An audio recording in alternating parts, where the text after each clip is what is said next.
dah happy sangat tinggalkan Singapura ni. Datang hati kecil ni sedih. Tengok kawan-kawan tak dapat, especially kawan-kawan lah. Sini kita low danger je, seorang je. Kalau sana Allahu Khaliq, kawan cuma dikelilingin kan, kawan ramai kawan.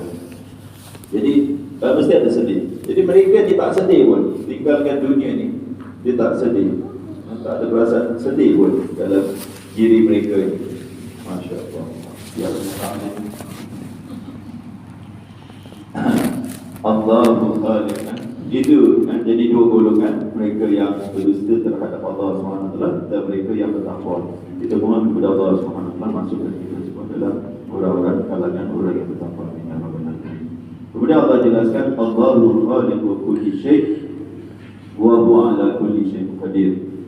Allah SWT dialah pencipta bagi setiap sesuatu.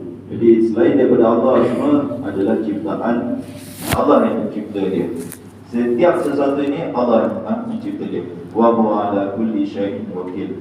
Dan dia pencipta, Allah SWT pencipta, dia yang menguruskan. Dia yang mengatur segala sesuatu. Segala sesuatu ni diatur oleh Allah SWT. Kalau kita nak cakap benda-benda yang kecil-kecil ni semua di dunia ni besar sangatlah. Ambil diri kita je lah. Kita je. Siapa yang takbir urusan kita? Siapa yang sebenarnya wakil? Wakil ni sebenarnya kita kena bertawakal kepada Allah. Kita kena bertawakal kepada Allah. Wakil ni wakil. Wakil ni maksudnya apa? Kita serahkan seseorang. Dia wakil aku. Dia wakil aku. Maksudnya apa? Kena serahkan dia lah. Dia wakil kita untuk apa semua. Jaga nak meminang apa dia kita wakilkan. Kita serahkan urusan tu kepada dia. Dia adalah wakil kita. Betul. Jadi Allah, nama Allah Al-Wakil. Al-Wakil itu adalah nama Allah SWT. Jadi Allah yang sepatutnya kita serahkan urusan kita kepada Allah SWT untuk uruskan apa saja. Apa saja. Rezeki kita ke, kita punya masa depan ke, kita punya pekerjaan ke, kita punya itu semua serah kepada Allah SWT. Serah kepada Allah. Kesihatan kita ke, tawakal. Kita buat apa yang diperintah oleh Allah SWT. Selebihnya kita serah kepada Allah SWT. Itu maksud wakil. Jadi Allah ni dia urus. Awak urus ke Allah urus? Kadang rasa macam kita tak ambil Allah sebagai wakil. Kita kata ulama senangnya, kita tak bertawakal kepada Allah SWT. Padahal keluar rumah mulut sebut Bismillahirrahmanirrahim. Wala hawla wala quwwata. Bukan main punya sebut. Okeylah, bukan nak agak salah. Baik kan? Tapi itu aja lip service saja. Kemudian dia tak serahkan urusan itu kepada Allah SWT. Macam mana ni? Ini contohlah. Ada dia nak jual tanah ke, nak jual itu, tapi nak kena bagi rasuah atau macam mana ni. Serah pada Allah lah. Tapi bagi rasuah tak boleh bagi apa. Serah je pada Allah. Allah akan settlekan tanah ke, Allah akan jualkan. Jangan takut semua. Tapi kalau tak colok ni, tak lepas ni tanah tu, tak gini ni, apa masalah dia? Tadi keluar rumah Bismillahirrahmanirrahim. Mana kau punya tawakal ni? Mana tawakal dia? Tak ada tawakal pun pada Allah SWT. Serahkan pada Allah SWT. Allah tahulah. Takkan Allah tak boleh uruskan kau punya penjualan tanah ni. Kita nak cakap, ini awak merendahkan Allah ke apa? Tadi cakap dah serahkan pada Allah SWT. Dah serahkan pada Allah, Allah tahulah. Allah SWT yang akan uruskan urusan ni. Jadi itu tawakal.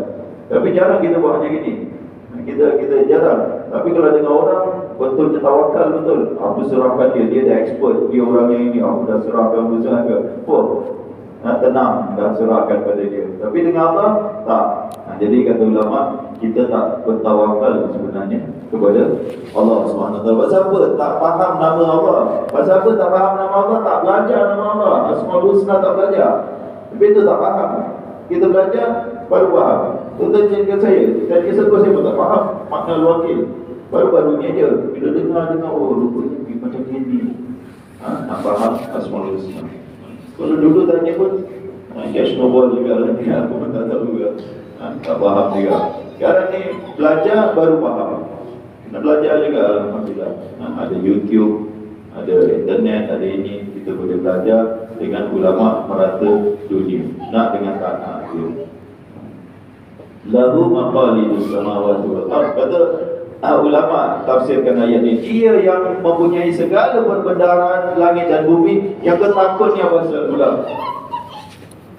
Yang awak rasa takut Allah, awak nak cakap apa benda yang kita nak di dunia ni? Muka-muka jemaah ni semua nak apa? Satu nak mewah lah, nak duit, nak kaya, nak senang, nak sihat, nak apa? Duniawi lah kita katakan. Duniawi ya. Nak apa? Itu aja. Nak sihat kan? Nak sihat, nak ada duit, nak ada simpanan, nak ada itu semua. Itu semua milik siapa? Milik Allah SWT. Allah yang mempunyai perbendaharaan langit dan bumi.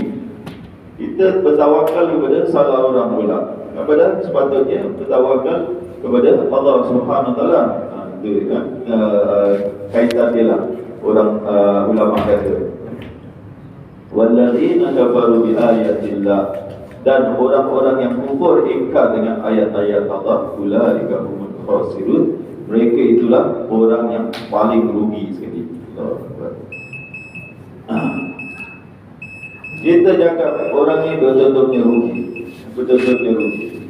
Contoh tuan-tuan, dia tak tahu nak buat kereta dia. Tak tahu nak contoh lah, nak keluarkan dia punya spare tire tak tahu. Macam mana kereta baru lah, bukan kereta sagar lah. Kereta baru, canggih kan. Ada hari tu saya nak tolong orang keluarkan spare tire pun berjam dah tuan-tuan. Macam mana nak keluarkan spare tire ni? Tak tahu kan. Tarik tak tahu. Orang datang tengok buku ni buku tujuh. Ni keluarkan spare tire ni.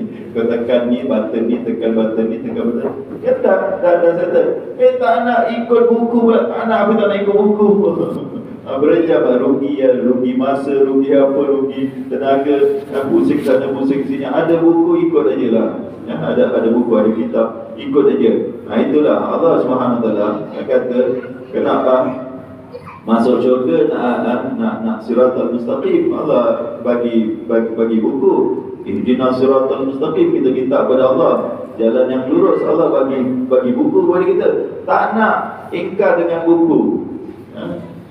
Kita juga rugi betul. Kalau dia ikut buku tu senang dia masuk syurga. Tak nak dia ingkar. Ini dia orang-orang yang ingkar dengan ayat-ayat Allah SWT. Ingkar dengan satu ayat, dia ada dua makna. Satu ayat Allah yang ini, satu ayat-ayat Allah SWT, ayat-ayat kauniyah. Ayat-ayat kauniyah tadi Allah yang mengurus, Allah yang menguasai langit. Dia cakap ada orang pula, wali mana yang mengurus ini, penjuru ni, wali ni, penjuru ni. Ada orang pula yang menguruskan, yang menguruskan alam ini. Itu pun orang yang ingkar dengan ayat-ayat Allah, ayat kauniyah dengan ayat syariah. Syariah itu ayat Quran. Allahu Akbar. Dan Allah SWT beritahu kita sikit lagi ya, sikit pun banyak juga. Kul, katakan wahai Rasul kepada orang yang musyrik, orang yang ingkar ni, orang Quraisy musyrik ni semua, afa ghairallahi ta'muruni, apakah selain daripada Allah SWT kamu menyuruh aku a'budu, menyembah, ayyuhal jahilun, wahai orang-orang jahil. Nabi dapat wahyu, Nabi dapat kitab, Nabi diangkat jadi Rasul, dia suruh Nabi SAW. Nabi kan orang yang ada dalil kan, yang ada dalil dalam apa yang Nabi SAW lakukan ni, dia ada dalil, hujah daripada Allah. Yang ini tak ada hujah. Ini jahil, orang jahil. Dia pula suruh Nabi SAW untuk menyembah selain daripada Allah SWT. Suruh, contohlah, dia tak suruh menyembah dah.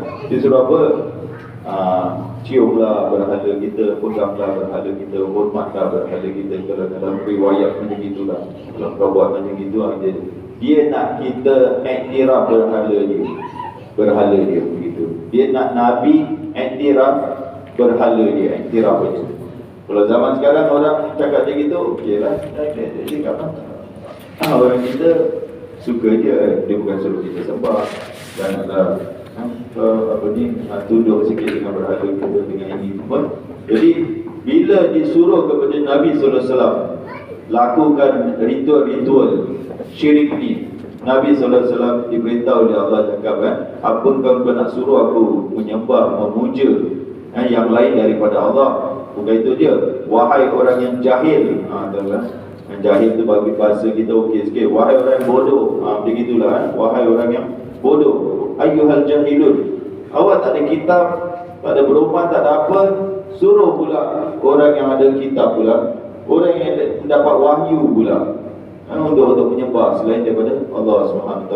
Ini Nabi pun dia berani suruh.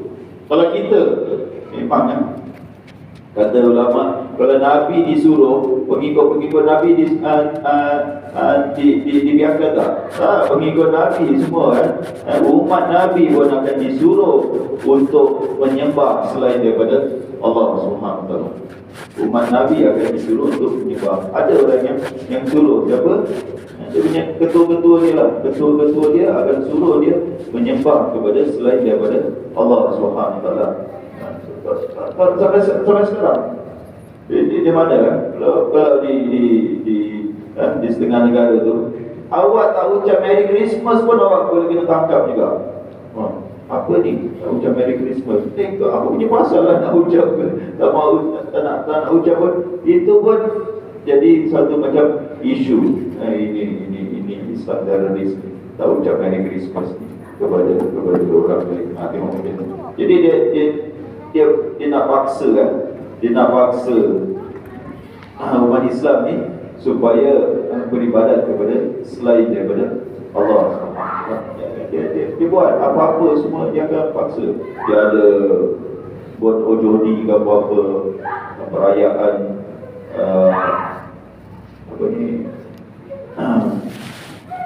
lapar apa ni, roh yang lapar, perayaan roh lapar.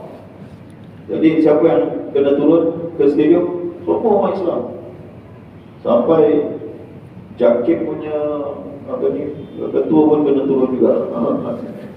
Apa buat? Tak payah nak panggil orang Islam, tak payah nak itu. Jadi itulah dia dah buat kesyirikan ini semua, penyembahan. Dia nak paksa pula orang Islam. Dia nak paksa orang Islam buat juga. Dia nak paksa orang Islam buat juga. Jadi kata ulama ni penyuruhan ataupun perintah-perintah supaya umat Islam ni menyembah, memuja selain daripada Allah ni bukan hanya kepada Nabi, ni bukan stop di situ. Kalau ayat ni lah, kalau kita faham ni, ini berterusan. Orang-orang jahil. Jadi orang jahil nak nasihatkan seorang yang ada ilmu. Aku jahil tu tak belajar macam ni. Nak nasihatkan kita pula yang ada ilmu pula, yang ada kitab. Tapi yang bagi teruk, orang yang ada kitab pula yang ikut pula. Orang ada kitab, dia ikut pula orang jahil. Siapa dia? Orang Yahudi. Orang Yahudi dia ada kitab. Orang musyrik tak ada kitab. Orang Islam ada kitab. Jadi bila ditanya kepada orang Yahudi, orang penyembah berhala ni, orang musyrik dengan orang Islam ni, mana yang lebih baik? Yang lebih baik ni orang musyrik. Jadi ada orang-orang kita ni yang berperangai macam itu, dia ada kitab. Nanti dia kata ni Muslim, ni orang beriman, ni orang musyrik. Mana yang lebih baik? Musyrik lebih baik. Orang jahil pula yang dia cakap lebih baik. Ada tak? Ada. Ini perangai lagi teruk lagi. Padahal awak tahu awak ada kitab, awak ada agama, awak ada ini, awak agama yang benar. Lepas tu cakap orang musyrik pula yang lebih baik daripada orang Islam. Orang musyrik yang lebih baik daripada daripada orang Islam. Ini nanti ada di Malaysia nanti kata-kata sumpah yang musyrik ni dia lagi baik lagi daripada orang Islam. Dia punya pentadbir, dia punya hukum, dia punya apa ini lebih baik daripada orang Islam. Okey, insyaAllah. Ini besar sikit isu dia tuan-tuan. Itu tentang syirik kepada Allah SWT. Besarnya dosa syirik. Kalau nak tahu, minggu depan kena datang. Ayat yang ke 65 ni tak boleh lepas tuan-tuan. Pasal ini ayat ni, kalau kita tak belajar ayat ni, kita terlepas sesuatu yang besar sikit dalam Quran. Bukan saya nak main-main, bukan itu. Memang betul. Kadang kita baca ayat-ayat yang lain, ayat-ayat yang core punya, yang dia punya message yang terbesar, itu yang kita tak belajar. Kita belajar Quran Nas, ayat-ayat dapat tiada, yang core punya, itu yang kita terlepas. Jadi kita terlepas macam dalam kita pergi sekolah, ada curriculum kan, ada yang subjek penting kan, biasa kan. Ada subjek ini kalau periksa kita tahu. Yang ini tak boleh. Ini kau kena belajar betul-betul. Yang itu yang kita tak belajar. Kita belajar yang tak penting tu. Benda tak penting pula kita tak datang lah, kita tak belajar, tak datang lah. Allahu Akbar. Jadi fix time kita minggu depan insya-Allah. Appointment kita minggu depan kita akan bincang tentang ayat syirik kepada Allah Subhanahu wa taala. Aku lupa kata astagfirullah wa atubu ilaih. Assalamualaikum warahmatullahi wabarakatuh.